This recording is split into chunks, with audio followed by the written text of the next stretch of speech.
Aujourd'hui, on va vous raconter des faits sur Zelda avec notre pro gaming Melinda. Pourquoi est-ce que ça s'appelle Zelda ? Alors que le héros s'appelle Link, eh ben, il n'y a pas vraiment d'explication. En fait, Miyamoto, le créateur, il était fan d'une femme qui s'appelait Zelda Fitzgerald, la femme de Francis Scott Fitzgerald. Il l'a trouvée tellement belle qu'il s'est dit « je veux que ma princesse s'appelle comme ça ».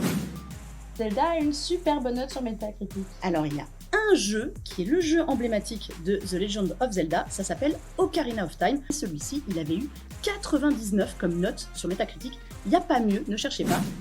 Autre fait, d'où viennent les décors de Zelda et tout cet univers ? Alors, ça se passe à Hyrule, Zelda, mais en fait, c'est un vrai lieu. C'est la campagne de Kyoto, une ville au Japon très très célèbre. Et il y avait surtout des cavernes. Les célèbres cavernes de la légende de Zelda, eh bien, elles viennent de là. Melinda, j'ai une question. Est-ce que Link, il est gaucher ou il est droitier ?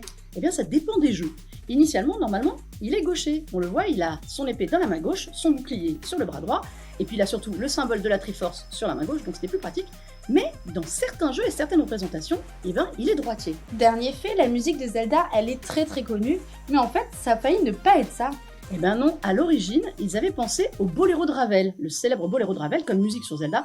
En version 8 bits, ça aurait été pas mal. Mais en fait, eh bien à l'époque, en 1986, le morceau n'était pas encore libre de droit, et bien ça a donné la musique la plus célèbre du jeu vidéo. Au final, Zelda Tears of the Kingdom, ça sort le 12 mai sur Nintendo Switch, donc Dépêchez-vous!